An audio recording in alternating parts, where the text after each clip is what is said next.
आप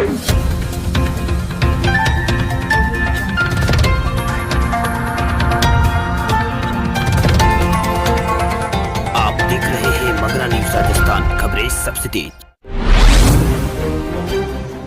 राजस्थान में बढ़ रहा है कोरोना का मामला। कुल केस 6000 के पास। अब तक 143 लोगों की मौत। जयपुर में सर्वाधिक 74 लोगों की मौत। राजस्थान में पिछले कुछ दिनों से कोरोना संक्रमण के मामले तेजी से बढ़ते जा रहे हैं, जिसके चलते राजस्थान में कोरोना संक्रमण का आंकड़ा तेजी से बढ़ रहा है। आज राजस्थान में कोरोना संक्रमण के अब तक 107 नए केस सामने आ चुके हैं, जिसके साथ ही राज्य में कोरोना मरीजों का आंकड़ा बढ़कर 6000 के निकट पहुंच गया है। अब तक सामने आए मामलों में सर्वाधिक 22 मामले डूंगरपुर से मिले हैं। वहीं नागौर से 17, जालोर से 11, जोधपुर से 10, सीकर में 9 और झुंझुनू में 8, चित्तौड़गढ़ में 7 और कोटा में 6, जयपुर सिरोही में 4 मामले सामने हैं। वहीं उदयपुर और अजमेर में 3 मामले सामने आए हैं। वहीं झालावाड़ और बारां में 1 संक्रमित मिला है। वहीं उत्तर प्रदेश का एक व्यक्ति भी संक्रमित मिला है। उल्लेखनीय है कि मंगलवार को राजस्थान में रिकॉर्डेड 338 नए पॉजिटिव केस सामने आए थे, जिनमें सर्वाधिक 87 डूंगरपुर जिले से थे। वहीं पाली में 77, जोधपुर में 39, नागौर में 22 और सिरोही जिले में 17 केस मिले थे। वहीं जयपुर की बात करें तो यहाँ भी 17 कोरोना पॉजिटिव केस मिले थे। वहीं उदयपुर में 16 और बीकानेर में 12 और सीकर में 7 कोरोना पॉजिटिव मिले हैं। वहीं कोटा में 5 मिले हैं। अजमेर और चूरू में 3 मामले कल मिले थे। वहीं भीलवाड़ा और प्रतापगढ़, झुंझुनू में 2 केस सामने आए हैं। वहीं राजस्थान में अभी मरने वालों का आंकड़ा 143 पहुंच चुका है। राजस्थान में कोरोना संक्रमण के नए मामलों में जिस गति से सामने आ रहे हैं, उस गति से यहाँ रिकवर भी लोग हो रहे हैं। एक राहत की बात यह है कि प्रदेश में अब तक सामने आए 5952 केसों में से 337 रिकवर हो चुके हैं। 3337 अभी रिकवर हो चुके हैं। केवल 2436 एक्टिव मामले शेष है। राज्य में कोरोना संक्रमण में सबसे ज़्यादा मामले जयपुर से सामने हैं। यहाँ पर 1626 मामले सामने आ चुके हैं। वहीं जोधपुर से 1120 और उदयपुर से 420, कोटा से 337, अजमेर से 265, डूंगरपुर से 233, नागौर में 213 मामले सामने हैं। वहीं पाली जिले में 209, चित्तौड़गढ़ में 167 और टोंक में 154, भरतपुर में 129 और जालोर में 108 केस सामने आ चुके हैं। वहीं भीलवाड़ा की बात करें तो यहाँ पर 82 मामले अब तक सामने आ चुके हैं। जैसलमेर में 73 और बांसवाड़ा में 72, सिरोही में 69 और वहीं झुंझुनू में 68 मामले सामने आए हैं। वहीं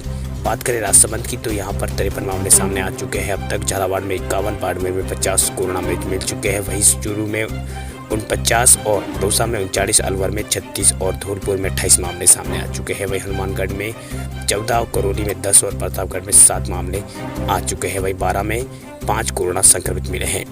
राजस्थान में कोरोना महामारी के चलते अब तक 143 लोगों की मौत हो चुकी है, जिनमें जयपुर से सर्वाधिक 74 लोगों की मौत हुई है, जिसमें 4 यूपी से हैं। वहीं जोधपुर में 17, कोटा में 13 और अजमेर में 5 लोगों की मौत हुई है। भरतपुर, पाली और नागौर में 4 लोगों की मौत हुई है। बीकानेर में 3, सीकर में 3 और करौली, अलवर, भीलवाड़ा और चित्तौड़गढ़ में 2 लोगों की मौत हुई है। उदयपुर, बांसवाड़ा, चूरू और प्रतापगढ़, सवाई माधोपुर और टोंक में 1 व्यक्ति की मौत हो चुकी है। राजस्थान के किसानों पर दोहरी मार। पाकिस्तान से आई टिड्डियों ने की फसल चौपट। देश में चल रही कोरोना महामारी के बीच भारी नुकसान झेल रहे जिले के किसानों में अब असंख्य टिड्डियों के दल ने चिंता और बढ़ा दी है। सरदार शहर और चूरू तहसील के कई गांवों में टिड्डी दल के हमले के बाद किसान सहम गए हैं। चूरू के गांव रोलासर, तलासर और भाटावाला और सावर, खेजड़ा और आदि गांवों में टिड्डियों ने किसानों की मेहनत पर पानी फेरते हुए फसल को चौपट कर दिया है। हालांकि टिड्डियों के हमले के समय किसानों ने अपने खेतों में नरमा, कपास और मूंगफली की फसलों की सुरक्षा करने योग्य उपाय किए, लेकिन फिर भी किसानों की फसल के लिए काल बनकर आई टिड्डियों ने जमकर किसानों की फसलों को नुकसान पहुंचाया है। इसे देखते हुए अखिल भारतीय किसान सभा के प्रदेश अध्यक्ष महामंत्री छगनलाल चौधरी ने तहसील के 1 दर्जन से ज्यादा गाँवों का दौरा कर खेतों में जाकर किसानों से मिलकर उनकी समस्याएं सुनी। इस दौरान किसान नेता छगनलाल चौधरी ने कहा कि पाकिस्तान से ओर से आई हुई टिड्डियों दल ने किसानों की फसलों को भारी नुकसान पहुंचाया है, जिसकी सूचना हमने स्थानीय प्रशासन को दी है। जिसके बाद पटवारी और ग्राम सेवक गांव पहुंचकर फसलों का जायजा ले रहे हैं। हम सरकार से मांग करते हैं कि किसानों की फसलों को हुए नुकसान की भरपाई सरकार करे, ताकि लॉकडाउन के दौरान किसानों को राहत मिल सके। चौधरी ने अपना दर्द बताते हुए किसानों की आंखों में आंसू छलकाए। उन्होंने कहा कि किसानों की आंखों में आंसू छलकाए हैं। टिड्डी दल द्वारा हुए फसलों पर हमले से किसानों को भारी नुकसान हुआ है। विधायक भंवरलाल शर्मा और चूरू सांसद राहुल कासो भी जिसमें चिंतित है। सांसद राहुल कसवा ने केंद्रीय कृषि राज्य मंत्री कैलाश चौधरी के साथ जिला कलेक्टर संदेश नायक को टीडी द्वारा किए गए हमले से अवगत कराया और नुकसान की भरपाई करने की बात कही। वहीं स्थानीय विधायक भवराज शर्मा ने पत्र लिखकर किसानों को हुए नुकसान से सीएम अशोक गहलोत को अवगत कराया। विधायक शर्मा ने अधिकारियों से आवश्यक कार्रवाई करने की मांग की है। साथ ही टीडी नियंत्रण छिड़काव की दवाओं को निःशुल्क उपलब्ध करवाने की मांग की है। किसानों की फसलों पर हुए टीडी दल के हमले के बाद जिला कलेक्टर संदेश नायक में अलर्ट मोड पर है। संदेश नायक ने द्वारा लगाए गए टीडियों को नष्ट करवाने की कार्रवाई की जा रही है। साथ ही जिला कलेक्टर ने खेतों में फसलों का जायजा लेने के लिए पटवारी और गिरदावर को आदेश दे दिया, जिसके बाद पटवारी और गिरदावर खेतों में जाकर फसलों का जायजा ले रहे हैं।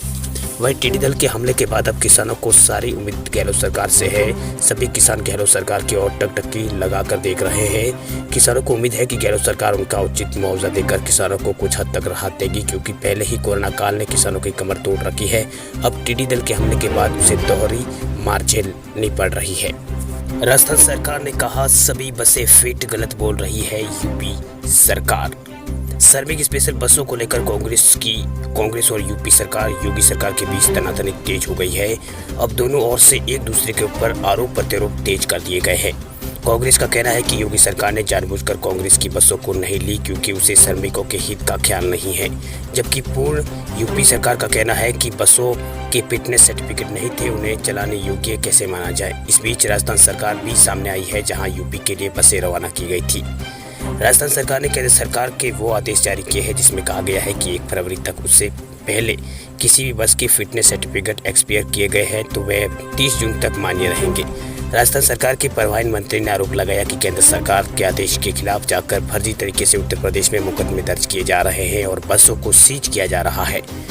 वहीं राज्य सरकार का कहना है कि केंद्र के आदेश के आधार पर ही राजस्थान सरकार ने 1 फरवरी से पहले जिन बसों के परमिट एक्सपायर किए गए थे उन्हें 30 जून तक मान्य कर रखा है। यूपी सरकार की ओर से कांग्रेस के बीच में जिस बस विवाद में राजस्थान कांग्रेस का कहना है कि किसी भी बस का परमिट एक्सपायर नहीं है और ना ही किसी फिटनेस एक्सपायर हुआ है। सभी वैधानिक रूप से सही है। उत्तर प्रदेश सरकार गलत बोल रही है। राजस्थान सरकार का कहना है कि सरकार ने अपने आदेश जारी किया गया है जिसके तहत यूपी की ओर से अनफिट कहा जा रहा है। बसें 3 जून तक फिट है। आपको बता दें कि उत्तर प्रदेश में कोरोना लॉकडाउन में फंसे श्रमिकों को उनके घर पहुंचाने के लिए बसों को लेकर कांग्रेस और राज्य की बीजेपी सरकार में तनातनी जारी है। एक और जहां आगरा में राजस्थान सीमा पर कांग्रेस के कार्यकर्ता धरना पर बैठ गए हैं, तो वहीं अब पार्टी महासचिव प्रियंका गांधी ने योगी सरकार को निशाने पर लिया है।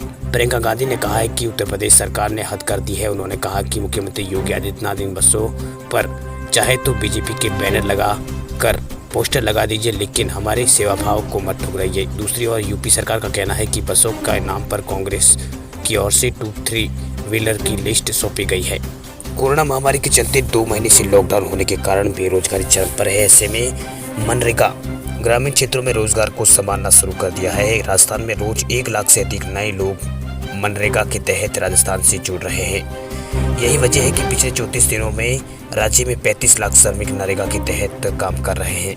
नरेगा में श्रम नियोजन का 10 साल का पुराना रिकॉर्ड टूट चुका है। लॉकडाउन में सब हालत बिगड़ने से मुख्यमंत्री और उप मुख्यमंत्री सचिन पायलट ने नरेगा का पूरा जोर लगा दिया है। वही गाँवों का दौरा किया, नरेगा स्तर पर कार्यस्थलों का निरीक्षण उन्होंने किया। इसका सकारात्मक परिणाम भी कुछ दिनों में सामने आने लगे हैं। 17 अप्रैल को जहां 62,000 श्रमिक नरेगा में काम कर रहे थे, उनमें महज 5 दिनों में 6 लाख श्रमिक और जुड़ गए। महज 5 दिनों में 6 लाख श्रमिक और जुड़ गए। वही महामारी और बेकारी के इस दौर में राजस्थान में इस पहल को अन्य राज्यों को अपनाना शुरू किया है। यही वजह है कि गाँव की अर्थव्यवस्था को मजबूती देने के लिए केंद्र सरकार ने भी 40,000 करोड़ रुपए का अलग से प्रावधान किया है। वहीं गर्मी को देखते हुए सुबह 6 बजे से दोपहर 1 बजे तक मनरेगा के तहत मजदूरों को काम करवाया जा रहा है। नरेगा के तहत श्रमिकों को काम उपलब्ध करवाने के मामले में राजस्थान पहले स्थान पर है। इसके बाद उत्तर प्रदेश, छत्तीसगढ़ की बारी आती है। पंचायती राज विभाग ने प्रवासी श्रमिकों को भी मनरेगा के तहत काम देने की बात कही है। वहीं श्रमिकों के जॉब कार्ड बनेंगे और जरूरत होने पर नए ट्रेनिंग की व्यवस्था भी विभाग करेगा। वहीं इधर सचिवालय में उप मुख्यमंत्री सचिन पायलट ने पंचायती राज विभाग के अधिकारियों के साथ बैठक की। उन्होंने बताया कि मनरेगा के तहत श्रमिकों के नियोजन में 35.59 लाख हो गए हैं टोटल, जिसमें ये पिछले 10 वर्ष का सर्वाधिक रिकॉर्ड है। वर्तमान में एक ग्राम पंचायत से 4 काम अभियान चलाया जा रहा है, जिसके तहत प्रदेश में अब 36,700 80 कार्य स्वीकृत हो चुके हैं, जिनमें चारागाह का विकास, मॉडल जलाशय, खेल मैदान से लेकर मुक्तिधाम और कब्रिस्तान के विकास के कार्य शामिल हैं। इन कार्यों में करीब 1372 करोड़ रुपए खर्च हो चुके हैं। 29 दिन के अंदर पहली बार मैंने मीटिंग करी थी 17 अप्रैल को। राजस्थान में सिर्फ 62,000 लोग नरेगा से काम ले रहे थे, आज वो संख्या 34 लाख हो गई है। 28 दिन के अंदर 62,000 से हम 34 लाख पर पहुंचे हैं और हिंदुस्तान में राजस्थान नंबर 1 राज्य है जहां गांव देहात में लोगों को नरेगा से रोजगार मिल रहा है। और हमने कहा है जो हमारे साथी श्रमिक वापस अपने प्रदेश में आएंगे उन लोगों के लिए हम आसानी से जॉब कार्ड बनाएंगे, उनकी कहाँ ट्रेनिंग करा सकते हैं वो भी कराएंगे, लेकिन सरल और आसान तरीके से उन लोगों को काम मिले, उनके जॉब कार्ड बने, इस बात के लिए हमें डिपार्टमेंट को दिशा निर्देश दिया हुआ है।